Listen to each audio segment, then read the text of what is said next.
ก็กลับมาแล้วนะครับสำหรับเกม Destiny 6 TH เกมมือถือระดับตำนานที่คราวนี้มาเปิดในรูปแบบของเซิร์ฟไทยแท้ๆเกมเพิ่งจะเปิดให้เล่นกันก็แจกกันแบบฉ่ำๆเล่นกันได้ยาวๆไม่ต้องพักกันเลยทีเดียวนะฮะใครที่เพิ่งมาเล่นก็จะได้ไปเลย 10,000 รูบี้กับ2ล้านทองแล้วก็กุญแจไว้ลงดันแบบล้นๆครับถ้าสนใจก็กดดาวน์โหลดที่ลิงก์ใต้คลิปนี้ได้เลยนะครับสวัสดีครับยินดีต้อนรับสู่ช่อง Slomoji Channel นะครับวันนี้เราอยู่กันในเกม Destiny 6 TH นะครับก็ผมนั่งอัดคลิปนะฮะเวลานี้เป็นเวลา6โมงเช้านะฮะก็ยังไม่ได้นอนนะฮะคือไม่ใช่อะไรฮะคือเล่นเพลินจัดเลยขอออกตัวก่อนว่าผมไม่เคยเล่นเกมนี้มาก่อนเลยนะครับคือมือใหม่สุดๆอะแต่เห็นว่าเป็นเกมภาพสวยตัวละครตัวเล็กๆหัวโตๆน่ารัก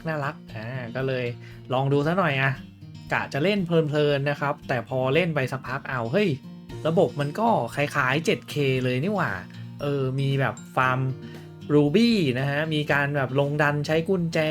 แล้วก็มีสุ่มกาชาอะไรนี้นะคือเกมมันก็สนุกแหละฮะแต่มันก็มีงงๆบ้างผมก็เลยคิดว่างั้นทำเป็นไกด์มือใหม่เอาไว้เผื่อใครที่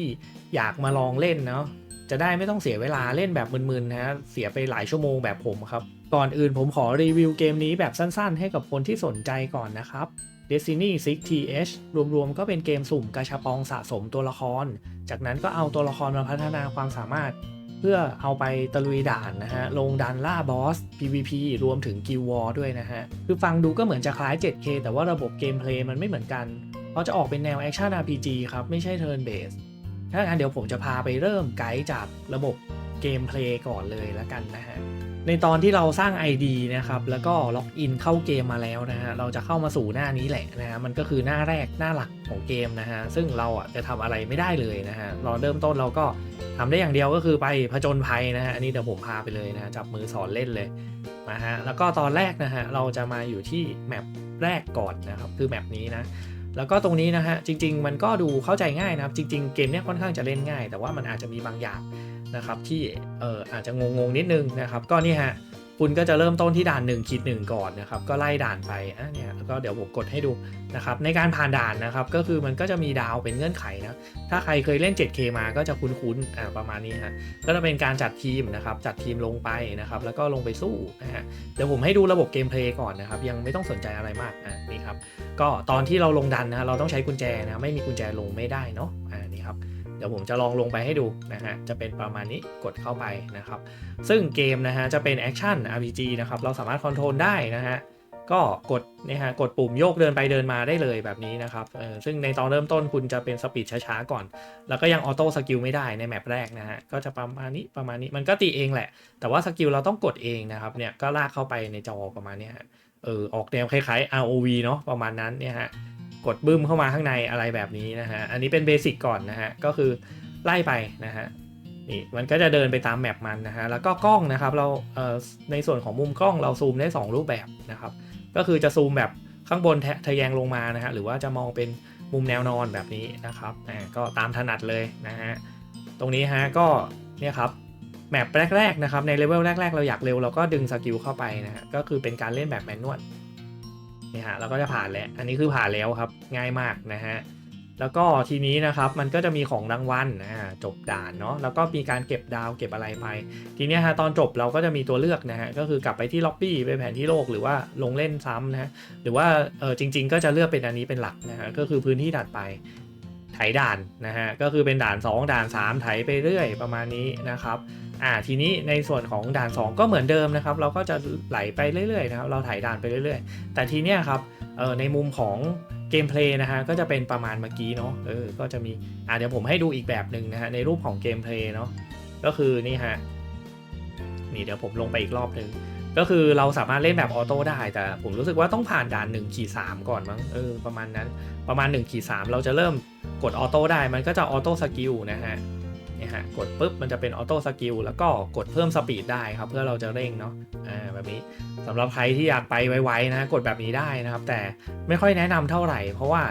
เราจะไม่ผ่านเงื่อนไขด่านนะฮะเดี๋ยวลองดูด่านนี้ผมอาจจะไม่ผ่าน3ดาวเดี๋ยวลองดูนะฮะเพราะว่ามันมีเงื่อนไขครับในแต่ละด่านอยู่เนาะประมาณนี้อันนี้จบแล้วนะฮะอันนี้ก็คือไถด่านตามปกตินะครับเล่นง่ายอันนี้เข้าใจง่าย ออ๋อโอเคผมเคยผ่านแล้วมันก็เลยให้ผ่านจริงๆมันจะต้องไม่ผ่านคุณประมาณนี้ฮะประมาณนี้ก็คือเดี๋ยวผมเข้าไปที่หน้าด่านให้ดูนะครับแบบนี้ฮะเวลาที่เราจะผ่านด่านเงื่อนไขนะครับก็คือมันจะมี1ดาว2ดาว3ดาวเนาะส่วนใหญ่อันที่ยากที่สุดมันก็คือดาวที่3เราจะผ่านส่วนใหญ่จะผ่าน2ดาวนะฮะถ้าเล่นแบบสิ้นคิดไม่คิดอะไรเนาะก็จะต้องอ่านเงื่อนไขนะครับในดาวที่3นะอย่างเช่นอันนี้นะครับบอกว่าต้องไม่คืนชีพและสิ้นสุดการผจญภัยเนาะตัวอย่างก็คือว่าเราห้ามตุยนะครับเกมเนี่ยตุยในด่านได้เราสามารถชุบได้ใช้รูบี้ฟื้นแต่ว่าเงื่อนไขคือเราห้ามตุยถ้าเราใช้รูบี้ฟื้นเมื่อไหร่นะฮะเราไม่ตรงเงื่อนไขเราก็จะจบแค่2ดาวเนาะแต่ว่าอันนี้มันเงื่อนไขง่ายๆนะฮะเดี๋ยวผมจะพาไปดูเงื่อนไขยอดฮิตที่คุณจะเจอในตอนเริ่มต้นแล้วกันนะฮะก็คืองงแน่นอนอันนี้ฮะสำหรับคนที่ไม่เคยเล่นนะครับนี่ฮะผ่านผจญภัยโดยเบรกสำเร็จ1ครั้งขึ้นไปอะไรคือเบรกสำเร็จนี่เดี๋ยวผมจะอธิบายแบบง่ายๆเลยนะฮะสำหรับเบรกเนาะเบรกก็คือการที่เราใช้สกิลนะครับทำให้ศัตรูล้มประมาณนั้นให้เห็นภาพซึ่งในด่านเนี่ยศัตรูมันอ่อนแอเกินไปผมไม่สามารถเบรกมันได้ครับผมจะต้องไปลงดันที่มันเก่งกว่าหน่อยนะเดี๋ยวผมทำเป็นตัวอย่างให้ดูนะครับก็เป็นการเบรกเนาะอันนี้เป็นไม่เป็นไรเดี๋ยวอันนี้ข้ามไปก่อนนะครับเดี๋ยวผมจะลองเบรกให้ดูนะ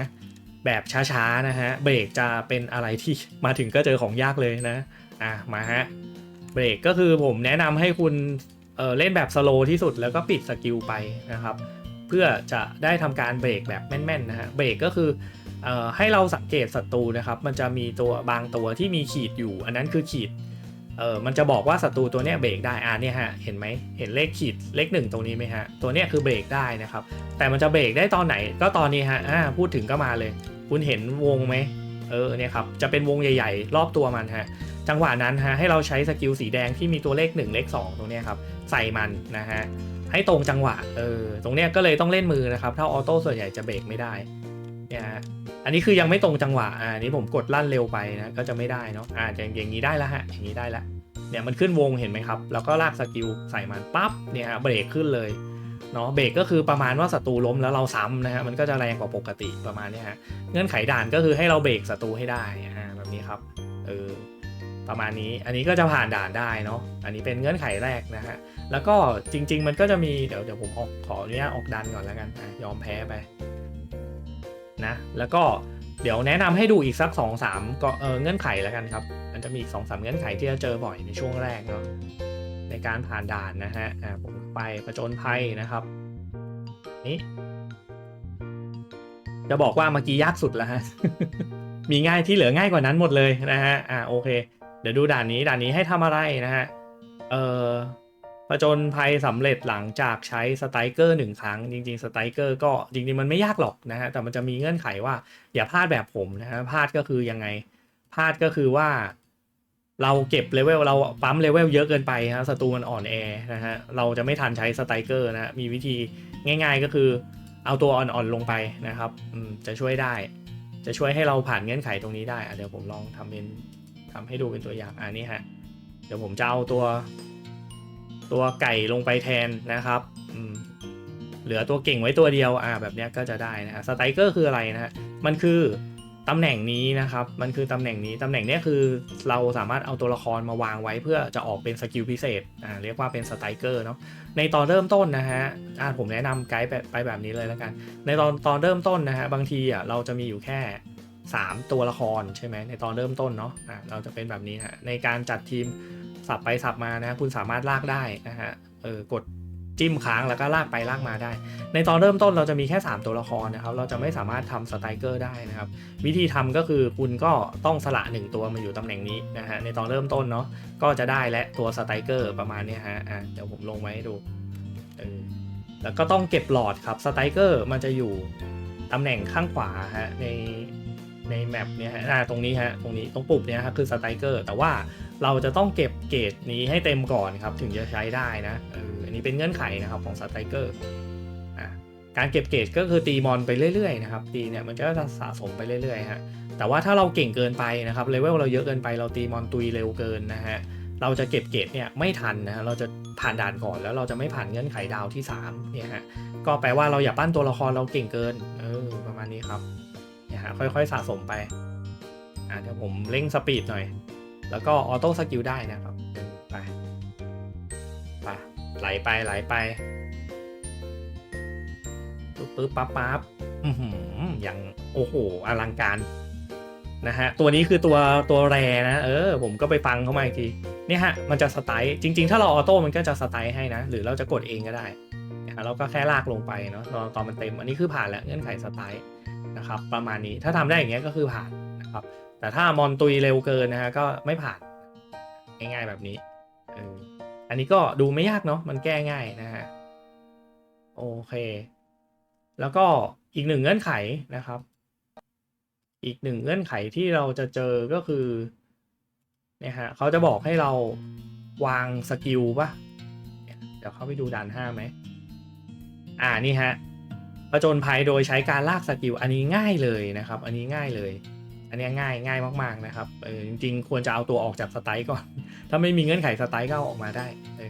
เผื่อว่าตัวละครเราไม่พอนะฮะในช่วงแรกเนาะเนี่ยครับง่ายๆเลยฮะคุณก็ดึงสกิลลงไปแค่นี้ฮะจบนะแล้วคุณก็ผ่านด่านให้ได้จบเลยนะฮะเงื่อนไขนี้คือ easy ประมาณนี้นะฮะเดี๋ยวผมออกเลยอันนี้แบบง่ายๆเนาะจริงๆมันจะมีอีกเงื่อนไขหนึ่งแล้วกันนะฮะแถมให้เพราะคุณก็จะเจอช่วงแรกๆอยู่ดีเหมือนกันนะครับออกก่อนโอเคมันจะเป็นเงื่อนไขที่ว่าให้เรานะฮะพาเพื่อนลงมาด้วยอันนี้ครับอันนี้ฮะพาอัศวินของเพื่อนมานะครับแล้วก็สิ้นสุดการผจญภัยนะครับทำยังไงนะฮะเดี๋ยวผมดึงมาก่อนดึงกลับมาก่อนนะครับให้มันอยู่ตำแหน่งแบบนี้นะฮะแล้วก็กดสู้ปุ๊บนะฮะเราก็ดึงเพื่อนเข้ามานะครับจริงๆกดอย่างนี้ก็ได้นะครับกดจิ้มเข้าไปแล้วก็กดจัดวางแบบนี้ฮะดึงเพื่อนมาแล้วเราก็กดสู้เลยครับอันนี้เราจะดึงเพื่อนของเรามาแต่ว่าก่อนที่เราจะได้เพื่อนเราก็ต้องแอดมาก่อนนะครับแอดเพื่อนเข้ามาก่อนนะครับเดี๋ยวผมย้อนไปให้ดูนะฮะแอดเพื่อนตรงไหนคุณไปที่เมนูนะครับตรงนี้นะฮะแล้วก็มีเพื่อนตรงนี้ครับเราก็กดนี่ครับชวนเพื่อนไปเลยนะครับชวนขอเป็นเพื่อนนะฮะแล้วก็กดไปเลยขอเป็นเพื่อนรัวๆเนาะแล้วก็บางทีจะมีคนอื่นนะฮะขอเรามาเหมือนกันนะฮะเราก็กดยอมรับเนี่ยเราก็จะดึงเพื่อนเข้ามาได้แล้วกลับมาเก็บตกที่หน้านี้นิดนึงนะครับเมื่อกี้ผมลืมพูดถึงเรื่องธาตุนะฮะมันจะมีเกมเนี้ยมีระบบธาตุด้วยนะครับแต่ว่าธาตุเขาจะเป็นแบบนี้ฮะเป่ายิงฉุบนะครับค้อนกรรไกรกระดาษนะครับก็คือแพ้ชนะกันวนๆแบบนี้เลยค้อนชนะกรรไกรชนะกระดาษชนะค้อนนะฮะซึ่งการ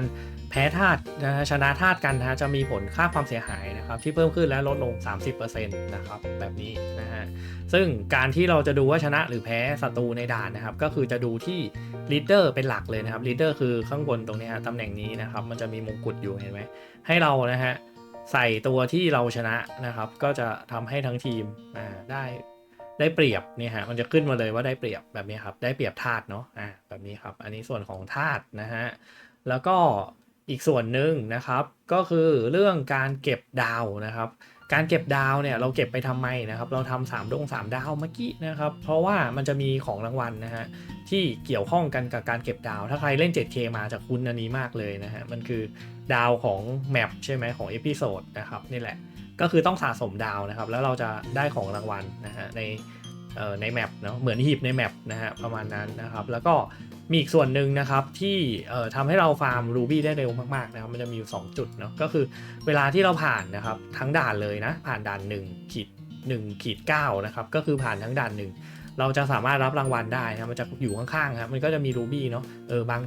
ด่านก็เป็นตัวละครนะบางด่านก็เป็นรูบี้แบบนี้ครับอันนี้คือส่วนหนึ่งนะที่เราจะได้นะฮะแล้วก็ส่วนที่2นะครับมันก็จะเป็นอีเวนต์นะฮะคือกดตรงนี้ได้นะครับกดตรงนี้เนี่ยฮะมันจะเป็นอีเวนต์ในการผ่านด่านเราจะฟาร์มรูบี้ได้เร็วมากเกมแจกเยอะมากนะฮะเนี่ย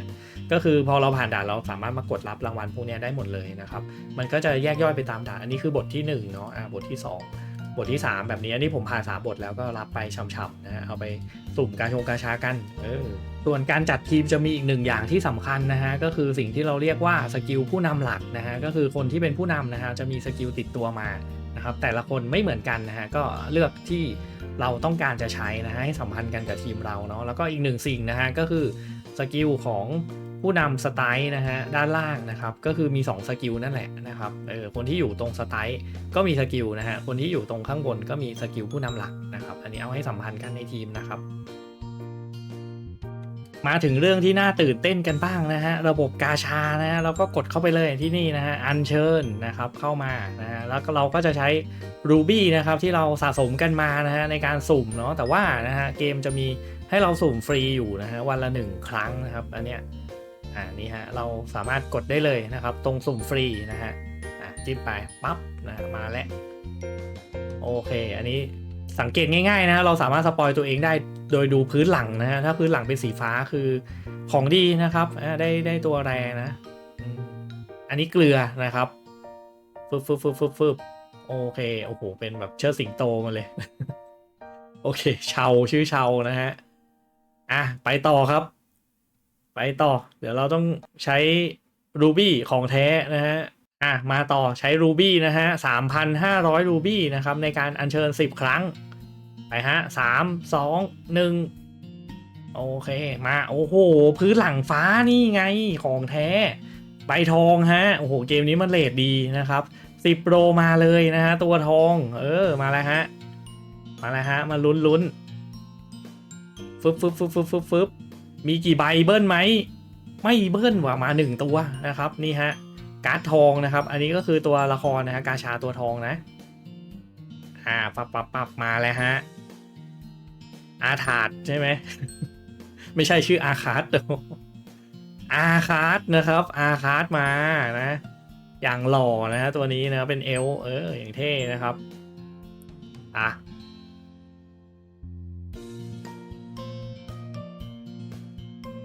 นี่ฮะเราก็จับวางเข้าทีมได้เลยนะจิ้มเข้ามาแล้วก็จับวางเลยนะฮะโอเคเข้าทีมมาเรียบร้อยนะครับไปกันต่อไหมไปฮะตรงนี้ฮะมันจะมีกาชามันจะมี2ตู้เนาะข้างล่างมันจะเป็นลากูนนะครับส่วนข้างบนจะเป็นอัศวินแล้วก็โฟกัสอัศวินก่อนนะฮะจิ้มไปต่ออัศวินอีก10โลโอ้โหพื้นหลังฟ้าว่าเรทดีโคตรทองมาอีกแล้วฮะโอ้ทองรัวๆว่ะสายฟ้ามาแล้วต่อปั๊บมาขอเบิ้ลไหมโอ้ยไม่เบิ้ลนะฮะมา1ฮะมา1ตัวอะไรฟึบผมเป็นเด็กจีนว่ะไม่รู้เก่งเปล่าเซาหลินว่ะเด็กจีนไปต่อครับไปต่อฮะถ้ากดอีกรอบนึงเนี่ยมันจะลดราคา 10% เนี่ยเหลือ3150นะหลังฟ้าอีกแล้วโอ้โห3 ทีติดว่ะเอาเรื่องขอเจ๋วได้ไหมรอบนี้นะขอเฟี้ยวหน่อยมาฮะปับปึ๊บมาแล้วฮะฮึดเฮ้ยอลิสกันไกลไหมกันไกลโอ้โหชู2 นิ้วเอาเรื่องว่ะนี่แหละนะฮะที่เขาตามหากันให้ควักนะฮะตัวนี้เลยอลิสชู2 นิ้วนะฮะมาแล้วอ่ะโอเคของแท้ไปต่อเลยครับหลังฟ้าอีกว่า4 รอบติดเอาเรื่องว่ะโอ้โหเกมดีนะ เกมดีโอ้โหรัวว่ะรัวฮะเรทดีนะเนี่ยพวกคุณต้องมาเล่นกันแล้วนะฮะเรทขนาดนี้แจกเรทขนาดนี้ฮะจะเป็นอะไรฮะปับโอ้โหยังหล่อตัวนี้เท่ว่ะตัวนี้ชอบเก่งเปล่าไม่รู้แต่ชอบนะฮะฮาคาซ่านะฮะยังหล่อฮะไปต่อโอ้โหนี่ไงหลังไม่ฟ้าแล้วนะฮะอันนี้จบแล้วเกลือนะครับนี่ฮะจะไม่มีการ์ดทองเลยว่าถ้าพื้นหลังไม่ฟ้าเนาะเรียบร้อยนะครับเกลือจะไปต่อหมดแล้วนะ ฟาร์มมันหมดเท่านี้นะก็ฟาร์มต่อนะครับไถด่านตะลุยด่านนะฟาร์มต่อครับเดี๋ยวก็ร่ำรวยมาสุ่มกาชาได้ต่อนะฮะเกมนี้ก็ค่อนข้างหารูบี้ง่ายนะครับเราฟาร์มได้ด้วยนะเดี๋ยวผมพาไปดูระบบต่อไปเวลาที่เราสุ่มกาชาได้ตัวละครใหม่มานะฮะให้มาที่นี่เลยนะครับสมุดภาพนะฮะแล้วก็สมุดอัศวินนะครับข้างในนี้นะฮะจะมีรางวัลเติบโตของตัวละครใหม่นะครับเนี่ยฮะเวลาที่เราได้นะฮะก็จะได้ตัวหนึ่งเนี่ยได้50รูบี้นะครับแล้วก็กดรับได้เลยนะฮะหรือว่าถ้า ถ้าเราขี้เกียจกดเข้ามาดูทีละตัวนะฮะก็ออกไปกดข้างนอกได้ฮะรับทั้งหมดตรงนี้เลยนะครับกดไปนะฮะ1,070 รูบี้นะครับต่อไปก็เป็นการจัดทีมและพัฒนาตัวละครนะครับเข้าไปที่เมนูอัศวินนะครับแล้วก็เนี่ยครับเลือกตัวละครนะฮะที่เราต้องการนะครับก็ไปกดจิ้มค้างไว้ได้เลยนะฮะจิ้มค้างแล้วก็ลากดึงเข้ามาเลยครับนี่ฮะอยากลงตำแหน่งไหนก็ลากไปได้เลยนะครับของอลิสนะฮะจะไว้ข้างหลังตรงนี้วางได้เลยนะครับดึงมาครบแล้วนะครับทีนี้ก็จะเข้าไปอัพเลเวลนะครับการอัพเลเวลนะฮะก็ให้เรากดไปที่อัปเกรดนะฮะสามารถกดเลือกอัตโนมัติได้เลยนะครับตรงนี้นะฮะเดี๋ยวระบบนะฮะจะดึงตัวละครนะครับเข้ามาให้เราอัพเลเวลนะฮะซึ่งถ้าเป็นท่าเดียวกันหรือว่าเป็นอย่างตัวนี้เป็นกระดาษใช่ไหมครับเป็นกระดาษเหมือนกันจะได้ EXP 1.5 เท่านะฮะแต่ว่าถ้าเป็นธาตุอื่นนะครับก็จะได้ EXP 1 เท่านะฮะก็เลือกได้นะครับเลือกเอาออกไปได้เราก็เอาเฉพาะตัวที่ได้ 1.5 เท่านะครับแล้วก็กดอัปเกรดนะครับแบบนี้ฮะซึ่งตรงนี้นะครับมันจะมีเปอร์เซ็นต์โอกาสสำเร็จนะฮะ 100% นั่นแปลว่าเราได้ EXP 100% ของที่เราเลือกไปเนาะแต่ว่า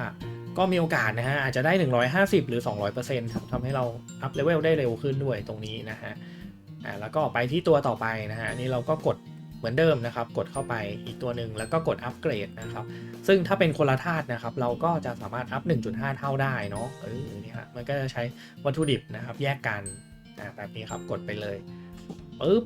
โอ้โหขึ้น100เกลือเหมือนเดิมนะฮะไม่มี150 200โผล่เลยนะนอกเหนือจากการอัพเลเวลก็ยังต้องทำอีกหลายอย่างเลยนะครับในการพัฒนาตัวละครนะฮะก็จะมีการใส่ลูกแก้วนะฮะซึ่งอันเนี้ยเราจะดรอปจากการลงดันอยู่แล้วนะครับก็ใส่ให้ครบนะฮะเป็นสีเดียวกันนะครับทั้ง4แฉกก็จะได้โบนัสสเตตัสเพิ่มตรงนี้นะฮะ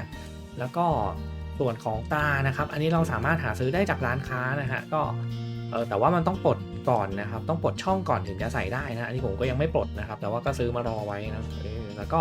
วิวัฒนาการนะครับอันนี้จะเป็นการเพิ่มดาวนะครับเป็นการขยายดาวซึ่งเดี๋ยวเราจะต้องเอาตัวที่เป็น5ดาวมากินนะครับอันนี้เราถึงจะขยายดาวได้นะฮะแล้วก็มีในส่วนของการอัพเลเวลสกิลด้วยนะครับ